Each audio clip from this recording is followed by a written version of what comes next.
ನಮಸ್ಕಾರ. ಇದೀಗ ತಾನೇ ಬಂದಿರುವ ಮುಖ್ಯವಾದ ಮಾಹಿತಿಗಳು. ಒಂದೇ ತಿಂಗಳ ಅಂತರದಲ್ಲಿ 6,000 ರೂಪಾಯಿ ಜಮೆ ಮಾಡಿದ ಸರ್ಕಾರ ಗೃಹಲಕ್ಷ್ಮಿಯರಿಗೆ 3 ಕಂತು ಒಟ್ಟಿಗೆ ಜಮಾ. ನೀವು ಕೂಡ ಈ ಜಿಲ್ಲೆಯವರಾಗಿದ್ದರೆ ನಿಮಗೊಂದು ಗುಡ್ ನ್ಯೂಸ್. ಮತ್ತೊಂದೆಡೆಯಲ್ಲಿ ಫ್ಲಿಪ್ಕಾರ್ಟ್ನಲ್ಲಿ 1 ರೂಪಾಯಿಗೆ 1 ಲೀಟರ್ ಹಾಲು ಮಾರಾಟ. ಇದೇ ವಿಚಾರ ಕುರಿತಂತೆ ಫ್ಲಿಪ್ಕಾರ್ಟ್ ಸಂಸ್ಥೆ ವಿರುದ್ಧ ದೂರು, ತೀವ್ರ ಆಕ್ರೋಶ ಹೊರಹಾಕಿದಂಥ ಡಿ.ಕೆ. ಸುರೇಶ್ ಅವರು ಎಲ್ಲ ಮಾಹಿತಿಗಳನ್ನು ನೋಡೋಣ. ಮುಖ್ಯಮಂತ್ರಿ ಸಿದ್ದರಾಮಯ್ಯನವರ ಬಜೆಟ್ ಬಗ್ಗೆ ಕಾಂಗ್ರೆಸ್ ಶಾಸಕ ಇಕ್ಬಾಲ್ ಹುಸೇನ್ ಅವರ ಶಾಕಿಂಗ್ ಹೇಳಿಕೆ. ಸಿಎಂ ಸಾಹೇಬರು ನನ್ನ ಕ್ಷೇತ್ರಕ್ಕೆ 5 ರೂಪಾಯಿ ಆದರೂ ಕೊಡಬಾರ್ದಾ ಎಂದು ಮಾಧ್ಯಮಗಳ ಮುಂದೆ ಅಸಮಾಧಾನ ವ್ಯಕ್ತಪಡಿಸಿದ್ದಾರೆ. ಇನ್ನು ಇದೇ ಮಧ್ಯೆ ರಾಜ್ಯದ ರೈತರಿಗೆ ಗುಡ್ ನ್ಯೂಸ್ ಕೊಟ್ಟ ಸರ್ಕಾರ 5 ಲಕ್ಷವರೆಗೆ ಬಡ್ಡಿ ಇಲ್ಲದೆ ಸಾಲ ಸಿಗುತ್ತೆ. ಯಾರು ಅರ್ಹರು, ಅರ್ಜಿ ಹೇಗೆ ಸಲ್ಲಿಕೆ ಮಾಡಬೇಕು, ಎಲ್ಲ ಮಾಹಿತಿ ಡೀಟೇಲ್ ಆಗಿ ನೋಡೋಣ. ಅದಕ್ಕಿಂತ ಮೊದಲು ನೀವು ನಮ್ಮ ಚಾನಲ್ಗೆ ಮೊದಲು ಬಾರಿ ಭೇಟಿ ಕೊಡ್ತಿದ್ರೆ ದಯವಿಟ್ಟು ಸಬ್ಸ್ಕ್ರೈಬ್ ಬಟನ್ ಕ್ಲಿಕ್ ಮಾಡಿ, ಪಕ್ಕದಲ್ಲಿ ಕಾಣಿಸೋ ಗಂಟೆ ಒತ್ತಿ. ಇದರಿಂದ ರಾಜ್ಯದ ಮುಖ್ಯವಾದ ಮಾಹಿತಿಗಳು ನಿಮಗೆ ಸಿಗುತ್ತಿರುತ್ತವೆ. ವಿಡಿಯೋಗೆ ಲೈಕ್ ಮಾಡಿ ಮತ್ತು ವಿಡಿಯೋ ಪೂರ್ತಿಯಾಗಿ ನೋಡಿ. ಬನ್ನಿ ಸ್ನೇಹಿತರೆ, ಎಲ್ಲ ಮಾಹಿತಿಗಳನ್ನು ಡೀಟೇಲ್ ಆಗಿ ನೋಡೋಣ. ನೀವು ಕೂಡ ಗೃಹಲಕ್ಷ್ಮಿ ಯೋಜನೆ ಫಲಾನುಭವಿಗಳಾಗಿದ್ದರೆ ದಯವಿಟ್ಟು ವಿಡಿಯೋಗೆ ಲೈಕ್ ಮಾಡಿ. ಗೃಹಲಕ್ಷ್ಮಿ ಯೋಜನೆ ಕುರಿತಂತೆ ಫಲಾನುಭವಿಗಳಿಗೆ ಗುಡ್ ನ್ಯೂಸ್ ಸಿಕ್ಕಿದ್ದು, ಮತ್ತೊಂದು ಕಂತು ಬಿಡುಗಡೆ ಮಾಡಲಾಗಿದೆ. ಹೌದು, ಡಿಸೆಂಬರ್ ತಿಂಗಳ ಹಳೆಯ ಕಂತನ್ನು ಸರ್ಕಾರ ಬಾಕಿರಿಸಿಕೊಂಡಿತ್ತು. ಈಗ ಆ ಒಂದು ಕಂತು ಬಿಡುಗಡೆ ಮಾಡಲಾಗಿದೆ. ರಾಜ್ಯದ 15ಕ್ಕೂ ಅಧಿಕ ಜಿಲ್ಲೆ ಮಹಿಳೆಯರ ಬ್ಯಾಂಕ್ ಖಾತೆಗೆ ಈ ಒಂದು ಹಣ ಜಮೆ ಆಗಿದ್ದು, ಬಾಕಿ ಉಳಿದ ಜಿಲ್ಲೆ ಫಲಾನುಭವಿಗಳಿಗೂ ಕೂಡ ಶೀಘ್ರವೇ ಜಮೆ ಆಗುತ್ತೆ ಎಂದು ಮಹಿಳಾ ಮತ್ತು ಮಕ್ಕಳ ಅಭಿವೃದ್ಧಿ ಇಲಾಖೆಯು ಸ್ಪಷ್ಟನೆ ಕೊಟ್ಟಿದೆ. ಹೌದು ಸ್ನೇಹಿತರೆ, ಮಾಹಿತಿಯ ಪ್ರಕಾರ ಕೊಡಗು, ಮೈಸೂರು, ಹಾಸನ, ಕಲಬುರಗಿ, ದಾವಣಗೆರೆ, ಬಾಗಲಕೋಟೆ, ಗದಗ, ಬೆಳಗಾವಿ, ಚಿತ್ರದುರ್ಗ, ಮಂಡ್ಯ, ಚಿಕ್ಕಬಳ್ಳಾಪುರ, ಕೋಲಾರ, ತುಮಕೂರು ಮತ್ತು ಬೆಂಗಳೂರು ಸೇರಿ 15ಕ್ಕೂ ಅಧಿಕ ಜಿಲ್ಲೆಗಳ ಖಜಾನೆಯಿಂದ ಫಲಾನುಭವಿಗಳ ಬ್ಯಾಂಕ್ ಖಾತೆಗೆ ಹಣ ವರ್ಗಾವಣೆಯಾಗಿದೆ ಎಂದು ಹೇಳಲಾಗ್ತಾ ಇದೆ. ಇನ್ನು ನಿಮ್ಮ ಬ್ಯಾಂಕ್ ಖಾತೆಗೂ 2,000 ರೂಪಾಯಿ ಜಮಾವಾಗಿದೆಯಾ? ದಯವಿಟ್ಟು ಕಮೆಂಟ್ ಮಾಡಿ. ಇನ್ನು ಹಾಗೆ ನೋಡಿದರೆ ಸ್ನೇಹಿತರೆ, ಗೃಹಲಕ್ಷ್ಮಿ ಯೋಜನೆ ಜಾರಿಗಾಗಿ 31 ತಿಂಗಳು ಕಳೆದು ಹೋಗಿವೆ. ಹೌದು, ಆಗಸ್ಟ್ 2023ರಲ್ಲಿ ಗೃಹಲಕ್ಷ್ಮಿ ಯೋಜನೆ ಜಾರಿಗೆ ಮಾಡಲಾಗಿದ್ದು, ಸರ್ಕಾರ ಇದುವರೆಗೆ 27 ಕಂತು ಮಾತ್ರ ಜಮೆ ಮಾಡಿದೆ. ಅಂದರೆ ಈಗಲೂ ಕೂಡ 4 ಕಂತು ಜಮೆ ಆಗುವುದು ಬಾಕಿ ಇದೆ. ಒಟ್ಟು 8,000 ರೂಪಾಯಿ ಫಲಾನುಭವಿಗಳಿಗೆ ಬರಬೇಕಾಗಿದೆ. ಸ್ನೇಹಿತರೆ, ನಿಮ್ಮ ಬ್ಯಾಂಕ್ ಖಾತೆಗೆ ಕೊನೆ ಕಂತು ಯಾವ ತಿಂಗಳಲ್ಲಿ ಜಮವಾಗಿತ್ತು ಕಮೆಂಟ್ ಮಾಡಿ. ಮತ್ತು ಸ್ನೇಹಿತರೆ, ಕೆಲವೊಮ್ಮೆ ಮೊಬೈಲ್ಗೆ ಮೆಸೇಜ್ ಬಂದಿರೋದಿಲ್ಲ, ಹಾಗಾಗಿ ಬ್ಯಾಂಕ್ ಪಾಸ್ಬುಕ್ಕನ್ನು ಪರಿಶೀಲನೆ ಮಾಡುವಂತೆ ಸರ್ಕಾರ ಇಲ್ಲಿ ಸಲಹೆ ಕೊಟ್ಟಿದೆ. ಬನ್ನಿ ಎರಡನೇ ಮಾಹಿತಿಗೆ ಹೋಗೋಣ.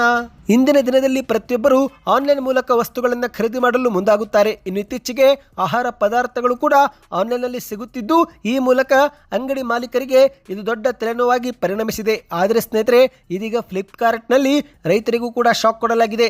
ಹೌದು, ಯಾಕಂದ್ರೆ 1 ರೂಪಾಯಿಗೆ 1 ಲೀಟರ್ ಹಾಲು ಕೊಡಲು ಫ್ಲಿಪ್ಕಾರ್ಟ್ ಸಂಸ್ಥೆ ಮುಂದಾಗಿದ್ದು, ಇದೇ ವಿಚಾರಕ್ಕೆ ಡಿ.ಕೆ. ಸುರೇಶ್ ಅವರು ತೀವ್ರ ಆಕ್ರೋಶ ಹೊರಗೆ ಹಾಕಿದ್ದಾರೆ. ಹೌದು, ಕೇವಲ 1 ರೂಪಾಯಿಯಲ್ಲಿ 1 ಲೀಟರ್ ಹಾಲು ಮಾರಾಟ ಮಾಡಲು ಫ್ಲಿಪ್ಕಾರ್ಟ್ ಇದೀಗ ಮುಂದಾಗಿದೆ. ಸ್ನೇಹಿತರೆ, ಇದೇ ವಿಚಾರ ಕುರಿತಂತೆ ಡಿ.ಕೆ. ಸುರೇಶ್ ಅವರು ಮಾತನಾಡಿದ್ದು, ಸಹಕಾರಿ ವಲಯವನ್ನು ಧ್ವಂಸ ಮಾಡಿ ಮಾರುಕಟ್ಟೆ ಕೈವಶ ಮಾಡಿಕೊಳ್ಳುವ ದುರುದ್ದೇಶದ ವಿರುದ್ಧ ರೈತರು ಒಗ್ಗಟ್ಟಾಗಿ ಹೋರಾಟಕ್ಕೆ ಕರೆ ನೀಡಬೇಕು ಎಂದು ಮಾಧ್ಯಮಗಳ ಮುಂದೆ ಹೇಳಿಕೆಯನ್ನು ಕೊಟ್ಟಿದ್ದಾರೆ. ಹೌದು, ಸುದ್ದಿಗೋಷ್ಠಿಯಲ್ಲಿ ಮಾತನಾಡಿದಂಥ ಡಿ.ಕೆ. ಸುರೇಶ್ ಅವರು ಫ್ಲಿಪ್ಕಾರ್ಟ್ ಸಂಸ್ಥೆ ವಿರುದ್ಧ ಕ್ರಮ ಜರುಗಿಸುವಂತೆ ದೆಹಲಿಯ ಕಾಂಪಿಟೇಷನ್ ಕಮಿಷನ್ ಆಫ್ ಇಂಡಿಯಾಗೆ ನಾವು ದೂರು ಕೊಟ್ಟಿದ್ದೇವೆ. ಈ ಒಂದು ವಿಚಾರವನ್ನು ಪ್ರಧಾನಿ ನರೇಂದ್ರ ಮೋದಿ ಅವರಿಗೂ ಕೂಡ ಇಮೇಲ್ ಮೂಲಕ ಮಾಹಿತಿ ಕಳುಹಿಸಲಾಗಿದೆ ಎಂದು ಡಿ.ಕೆ. ಸುರೇಶ್ ಅವರು ಹೇಳಿಕೆ ಕೊಟ್ಟಿದ್ದಾರೆ. ಮಾರುಕಟ್ಟೆಯನ್ನು ಕೈವಶ ಮಾಡಿಕೊಂಡು ಹಣ ಮಾಡುವ ದುರುದ್ದೇಶದಿಂದಲೇ ಫ್ಲಿಪ್ಕಾರ್ಟು ಈ ರೀತಿ ಮಾಡ್ತಾ ಇದೆ. ರೈತ ಸಮುದಾಯವನ್ನೇ ಹಾಳು ಮಾಡುವ ಕೃತ್ಯಕ್ಕೆ ಇವರು ಕೈ ಹಾಕಿದ್ದಾರೆ. ಕೂಡಲೇ ಕೇಂದ್ರ ಮತ್ತು ರಾಜ್ಯ ಸರ್ಕಾರ ಈ ಬಗ್ಗೆ ಕ್ರಮ ತೆಗೆದುಕೊಳ್ಳಬೇಕು. ಇಲ್ಲದಿದ್ದರೆ ರೈತರು ದಂಗೆ ಏಳುವ ಸ್ಥಿತಿ ಎದುರಾಗುತ್ತೆ ಎಂದು ಡಿ.ಕೆ. ಸುರೇಶ್ ಅವರು ಎಚ್ಚರಿಕೆ ಕೊಟ್ಟಿದ್ದಾರೆ. ಇದೀಗ ಫ್ಲಿಪ್ಕಾರ್ಟ್ನವರು 1 ರೂಪಾಯಿಗೆ 1 ಲೀಟರ್ ಹಾಲು ಎಂಬ ಜಾಹೀರಾತು ಕೊಟ್ಟಿದ್ದಾರೆ. ಆದರೆ ಎಷ್ಟು ದಿನ ಇವರು ಈ ರೀತಿ ಕೊಡ್ತಾರೆ ಎಂಬುದನ್ನು ಫ್ಲಿಪ್ಕಾರ್ಟು ತನ್ನ ಜಾಹೀರಾತಿನಲ್ಲಿ ಸ್ಪಷ್ಟಪಡಿಸಬೇಕು. ಯಾಕಂದರೆ ಮಾರುಕಟ್ಟೆಯಲ್ಲಿ ನಂದಿನಿ ಹಾಲು ಮಾತ್ರ ಇಲ್ಲ, ಅನೇಕ ಕಂಪನಿಗಳಿವೆ. ಎಲ್ಲದರ ಬೆಲೆ 40 ರೂಪಾಯಿ 50 ರೂಪಾಯಿ ಪ್ರತಿ ಲೀಟರ್ ಇದೆ. ಇನ್ನು ರೈತರಿಗೂ ಕೂಡ ನಾವು ಪ್ರತಿ ಲೀಟರ್ ಹಾಲಿಗೆ 38 ರೂಪಾಯಿಂದ 40 ರೂಪಾಯಿವರೆಗೆ ಪಾವತಿ ಮಾಡುತ್ತಿದ್ದೇವೆ. ಆದರೆ ಫ್ಲಿಪ್ಕಾರ್ಟ್ನವರು 1 ರೂಪಾಯಿಗೆ 1 ಲೀಟರ್ ಹಾಲು ಮಾರಾಟ ಮಾಡಲು ಹೇಗೆ ಸಾಧ್ಯ? ಇವರಿಗೆ ಹಾಲಾದರೂ ಎಲ್ಲಿಂದ ಬರ್ತಾ ಇದೆ, ಯಾರಿಂದ ಖರೀದಿ ಮಾಡ್ತಿದ್ದಾರೆ, ಅಥವಾ ಹಾಲಿನ ಪೌಡರ್ ಅಥವಾ ಬೇರೆನಾದರೂ ಬೆರೆಸುತ್ತಿದ್ದಾರಾ?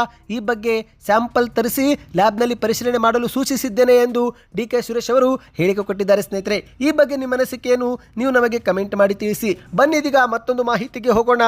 ಇತ್ತೀಚೆಗೆ ಹಣಕಾಸು ಖಾತೆ ಹೊಂದಿರುವಂತಹ ಮುಖ್ಯಮಂತ್ರಿ ಸಿದ್ದರಾಮಯ್ಯನವರು ಬಜೆಟ್ ಅನ್ನು ಮಂಡಿಸಿದ್ದು, ಇದೇ ಒಂದು ಬಜೆಟ್ ಕುರಿತಂತೆ ಬಿಜೆಪಿ ನಾಯಕರು ಹಲವು ಟೀಕೆಗಳನ್ನು ಮಾಡಿದ್ದಾರೆ. ಆದರೆ ಸ್ನೇಹಿತರೆ, ಈಗ ಸ್ವತಃ ಕಾಂಗ್ರೆಸ್ ಶಾಸಕರೇ ಆಗಿರುವ ಆಗಿರುವಂತಹ ಇಕ್ಬಾಲ್ ಹುಸೇನ್ ಅವರು ಬಜೆಟ್ ಅಸಮಾಧಾನ ತಂದಿದೆ ಎಂದು ಬೆಂಗಳೂರಲ್ಲಿ ಹೇಳಿಕೆಯನ್ನು ಕೊಟ್ಟಿದ್ದಾರೆ. ಹೌದು, ಸಿಎಂ ಸಾಹೇಬ್ರು ನನ್ನ ಕ್ಷೇತ್ರಕ್ಕೆ 5 ರೂಪಾಯಿ ಆದರೂ ಕೊಡಬಾರ್ದಾ ಎಂದು ಮಾಧ್ಯಮಗಳ ಮುಂದೆ ಶಾಕಿಂಗ್ ಹೇಳಿಕೆ ಕೊಟ್ಟಿದ್ದಾರೆ. ಹೌದು ಸ್ನೇಹಿತರೆ, ಸಿಎಂ ಸಿದ್ದರಾಮಯ್ಯನವರ ಬಜೆಟ್ ಮಂಡನೆ ಕುರಿತಂತೆ ಕಾಂಗ್ರೆಸ್ ಶಾಸಕರೆಲ್ಲ ಸ್ವಾಗತಿಸುತ್ತಿದ್ದರೆ ಇತ್ತ ಡಿಸಿಎಂ ಡಿಕೆ ಶಿವಕುಮಾರ್ ಅವರ ಬಣದ ಶಾಸಕರಾಗಿರುವ ಇಕ್ಬಾಲ್ ಹುಸೇನ್ ಅವರು ಬಜೆಟ್ ವಿರುದ್ಧವೇ ಅಸಮಾಧಾನದ ಮಾತುಗಳನ್ನಾಡಿದ್ದಾರೆ.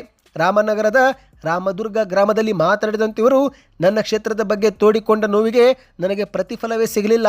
ಕ್ಷೇತ್ರದ ಅಭಿವೃದ್ಧಿಗೆ 100 ರೂಪಾಯಿಯಲ್ಲಿ 5 ರೂಪಾಯಿ ಆದರೂ ನನಗೆ ಕೊಡಬಾರ್ದಿತ್ತ ಎಂದು ತಮ್ಮದೇ ಸರ್ಕಾರದ ವಿರುದ್ಧ ಬೇಸರ ವ್ಯಕ್ತಪಡಿಸಿದ್ದಾರೆ. ಮಳೆ ಬಂದು ಬಕ್ಷಿಕೆರೆ ಒಡೆದು ಪ್ರವಾಹ ಉಂಟಾಗಿದ್ದರ ಬಗ್ಗೆ ನಾನು ಫೋಟೋ ಸಮೇತ ಮುಖ್ಯಮಂತ್ರಿಯವರಿಗೆ ಮಾಹಿತಿ ಕೊಟ್ಟಿದ್ದೆ. ನಮ್ಮ ಕ್ಷೇತ್ರದ ರಸ್ತೆ, ಚರಂಡಿ ಹಾಗೂ ನೀರಾವರಿಯ ಅಗತ್ಯಗಳ ಕುರಿತು 4-5 ಬಾರಿ ಮನವಿ ಕೂಡ ಮಾಡಿದ್ದೆ. ಈ ಒಂದು ಹಿಂದೆ ಇದ್ದವರು ನಮ್ಮ ಕ್ಷೇತ್ರವನ್ನು ಅಭಿವೃದ್ಧಿ ಮಾಡಲಿಲ್ಲ. ಈಗ ಮುಖ್ಯಮಂತ್ರಿಯವರು ಕೂಡ ಬಜೆಟ್ನಲ್ಲಿ ಏನೂ ಕೊಡಲಿಲ್ಲ. ಇದರಿಂದ ನನಗೆ ತುಂಬಾ ನೋವಾಗಿದೆ ಎಂದು ಮಾಧ್ಯಮಗಳ ಮುಂದೆ ಹೇಳಿದ್ದಾರೆ. ಈ ಬಾರಿಯ ಬಜೆಟು ನನಗೆ ಸಮಾಧಾನ ತಂದಿಲ್ಲ, ನನ್ನ ನಂಬಿಕೆ ಹುಸಿಯಾಗಿದೆ ಎಂದು ಶಾಕಿಂಗ್ ಹೇಳಿಕೆ ಕೊಟ್ಟಿದ್ದಾರೆ. ಹೌದು ಸ್ನೇಹಿತರೆ, ಇದೇ ನಡುವೆ ಮತ್ತೆ ಮುಂದುವರೆದು ಮಾತನಾಡಿ, ಈಗ ನಾವು ಅಭಿವೃದ್ಧಿಗಾಗಿ ಉಪಮುಖ್ಯಮಂತ್ರಿ ಡಿ ಕೆ ಶಿವಕುಮಾರ್ ಹಿಂದೆನೇ ಹೋಗಬೇಕು, ನಮ್ಮ ಕಷ್ಟ ಸುಖವನ್ನು ಅವರ ಮೇಲೇನೆ ಹಾಕಬೇಕು. ಹಿಂದೆಯೂ ಕೂಡ ಅವರಿಂದಲೇ ನಾನು ಕೆಲಸ ಮಾಡಿಸಿಕೊಂಡಿದ್ದೆ, ಈಗ ಮುಂದೆಯೂ ಕೂಡ ಡಿ ಕೆ ಶಿವಕುಮಾರ್ ಅವರ ಮೇಲೇನೆ ಭಾರ ಹಾಕಬೇಕಾಗುತ್ತೆ. ಅವರು ಕೂಡ ನಮ್ಮ ಜಿಲ್ಲೆಯವರೇ ಆಗಿದ್ದು, ಹಾಗಾಗಿ ಈ ಕ್ಷೇತ್ರದ ಜವಾಬ್ದಾರಿ ಅವರಿಗೂ ಕೂಡ ಇರುತ್ತೆ ಎಂದು ಇಕ್ಬಾಲ್ ಹುಸೇನ್ ಅವರು ಹೇಳಿಕೆ ಕೊಟ್ಟಿದ್ದಾರೆ. ಈ ಒಂದು ಹಿಂದೆ ನಾನು ಸಿದ್ದರಾಮಯ್ಯ ಮತ್ತು ಡಿ ಕೆ ಶಿವಕುಮಾರ್ ಅವರ ಜೊತೆಗೆ ಚಿತ್ರ ಸಮೇತ ನಮ್ಮ ಕ್ಷೇತ್ರದ ಬಗ್ಗೆ ಚರ್ಚೆ ಮಾಡಿದ್ದೇನೆ. ಮನೆ, ಹಸು, ದನಕರ, ರಸ್ತೆ, ಚರಂಡಿ ಬಗ್ಗೆ ಮಾತನಾಡಿದ್ದೇನೆ. ನನ್ನ ನೋವನ್ನು ತೋಡಿಕೊಂಡಿದ್ದೇನೆ. ಆದರೆ ನನ್ನ ಕ್ಷೇತ್ರದ ಬಗ್ಗೆ ತೋಡಿಕೊಂಡ ನೋವಿಗೆ ನನಗೆ ಪ್ರತಿಫಲವೇ ಸಿಗಲಿಲ್ಲ ಎಂದು ಹೇಳಿಕೆಯನ್ನು ಕೊಟ್ಟಿದ್ದಾರೆ. ಬನ್ನಿ ಸ್ನೇಹಿತರೆ, ಮತ್ತೊಂದು ಮಾಹಿತಿಗೆ ಹೋಗೋಣ.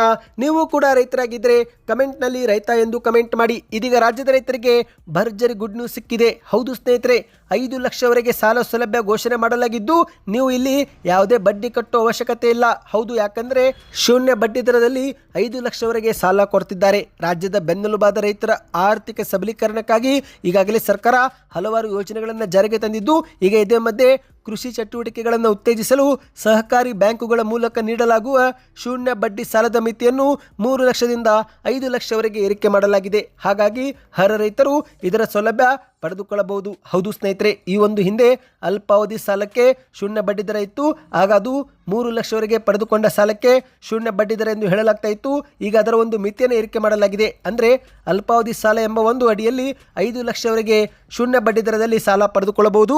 ಸಾಲ ಪಡೆದುಕೊಂಡ ನಂತರ ಬಡ್ಡಿ ಕಟ್ಟುವ ಅವಶ್ಯಕತೆ ಇರೋದಿಲ್ಲ.